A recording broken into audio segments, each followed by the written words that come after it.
Like for me, the frustration comes in where it's like, all right, we've learned about and all types of courses and CRT and DEI, and we've talked about racism. And it's like, when is there a time to say that all the approaches that we've taken have not worked? And the only ones we have not tried, so I'm challenged because using this word, segregating or separating ourselves from different systems. And I'm kind of like, does that work?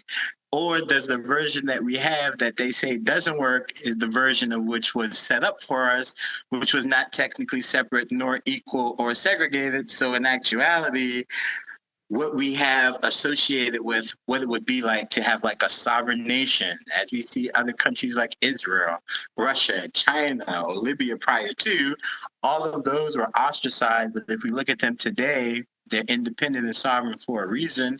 And so I'm like, why hasn't that approach been thought of? Because every other approach, even with Obama as the assimilationist approach, appears not to be working because there are remnants in our society which are tied to our levels of power, including Congress, justice systems, police forces, that have basically entrenched their interests in saying, we're not going to change. We're only going to create more prisons. We're only going to create more policies that incentivize us to get more prisoners. And if we haven't told you since emancipation, we will never change no matter Jim Crow. They're telling us, here's our approach, no matter who you elect into office. So what is it that we're supposed to get from this as a country, or those who consider us Americans who also have a complaint similar to how white Americans do? I think that's a good question and good points. I would say that Pan-Africanism was a thing that was tried and continues to be tried. But I mean, I don't know how much you know about the movement, but within the framework of colonial systems, I don't look at as real attempts. Okay. Right? Okay. For me, it's like, if I'm operating under constraints of someone else's rule, it's not the true version of it. All right. If we look at the Black Wall or else, and we're like, hey, these are actual examples seeing what progress of us being so-called separated or segregated from oppressive systems, this is what it has done, not only for countries, but also cities that we have examples of, and we could Rosewood or whatever other examples that we have. It's like, well, we know the evidence of what it did. We saw it in Libya, highest GDP or per capita income in Africa when he was separated, isolated, or sanctioned. And yet we're looking at these people for our savior with the shift of us assimilating into the Obama version, when really that version of us, they won't accept neither. And so for me, it's like, okay, it comes a time where it's like, you get so frustrated with people either try to silence you or get you distracted with your family or kids or materialistic possessions. And you're like, well, these ideas that these intelligent people who can figure out everything else except for this one issue, for me, it seems like it's more so they're just not looking at or addressing the issue, or they're looking at it through a lens that is disingenuous. And so they apply terminologies where it's like, oh, we don't want this version, but yet if we look at the examples of what success is, it is the version what they tell us we shouldn't want. And we should assimilate to the version that maintains our dependency or us being oppressed within their system. Okay. And so that's what it sounds like, okay, then. So based on that, it sounds like what you believe should happen is creating a separate state or a separate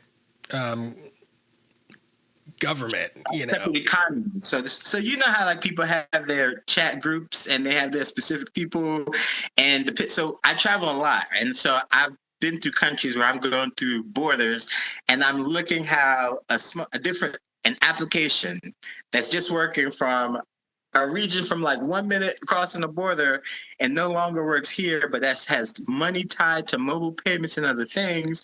And I'm like, well, if they can do this in countries and we have them here, Cash App or whatever the bank apps that you're using, we can operate and create a system like that. Like you can create a system of universal basic income. people get Social Security checks and Medicare checks and all other things that we don't know about. And so I'm like, if that's a system that's operating like that and you can see it, because if you go to Europe, you see how free everything is, and you see the mentality that they have and how they go about it, and they just tap the phone, get their bit. And so it's like, if you can see that they have the capabilities in one country or place where they've stolen resources and built, it's like that means the capabilities can exist other places. And I've seen it firsthand because mobile payments I was seeing well in Africa before they became normal or ubiquitous here.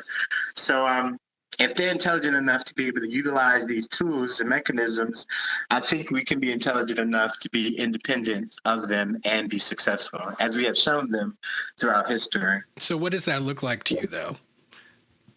What does Israel look like? To me, that's what I'm like. It's a prime example. Without the having to displace people and steal I mean, their land. I was waiting because I was like, that's the second time, and somehow there's this glaring elephant here.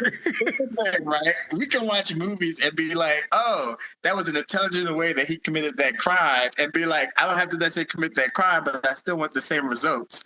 So the way I'm looking at it is like, I can look at intelligence, I can look at wherewithal, I can look at. Well, tell me about what you think is intelligent about Israel that you want to replicate for Black people. Nuclear weapons, nuclear energy. Okay, so one of the things that I noticed, there are very common universal things anywhere around the world that you go to. Everyone needs shelter, food, water, electricity, whatever, to run a functioning society in general. And because I'm so used to going in between countries and borders and seeing the different levels of development, the wherewithal of what I know from where I just came from is still within my head, because it's like, yeah, I've only was just there a few hours ago, and I know that it's possible to be able to exist in a certain way. But the mentality doesn't exist in certain countries, in certain spaces, or among certain people. It's like what we take for granted or what Europeans are entitled to. I mean, imagine if your parents don't have to worry about your education or your health care until you're an adult and actually have a job. And they're willing to pay you gap years, insurance, pay you to travel throughout Europe. It's like, what type of mindset does that create when you're coddled up until 25, 26? Where here it's like 16, 18, get out on the street, figure it out. Oh, in Africa, even much less, lower of an age group. And I'm like, yeah, but the resources are coming from right here. And even the people themselves know about the resources in the land. And I'm like, yeah, but y'all see this. I see it. I experience it. And as opposed to you want to develop here, you prefer to go there and take money, but still not really develop the country. And I get it. People just want to take care of their family after a certain point. But I guess because I don't really have the kids where I'm distracted and just focus on them, my passion still has that youthful, change the world. But now I'm a little bit older with a little bit more means to manage the buffers. Where I feel like I need to start using my voice, because there were a lot of people who were like me who didn't have a voice. And I always felt, as men, we don't typically share our experiences, our emotions. And so I wanted to be able to give voice to others, able to share the experiences of what they too were going through. Nice. Yeah, we need that desperately. Thanks for watching. For access to the full-length conversation and all of the 2-hour-long unedited conversations that I've had on race, click the support link in the description below. Thanks for your support, and see you next time.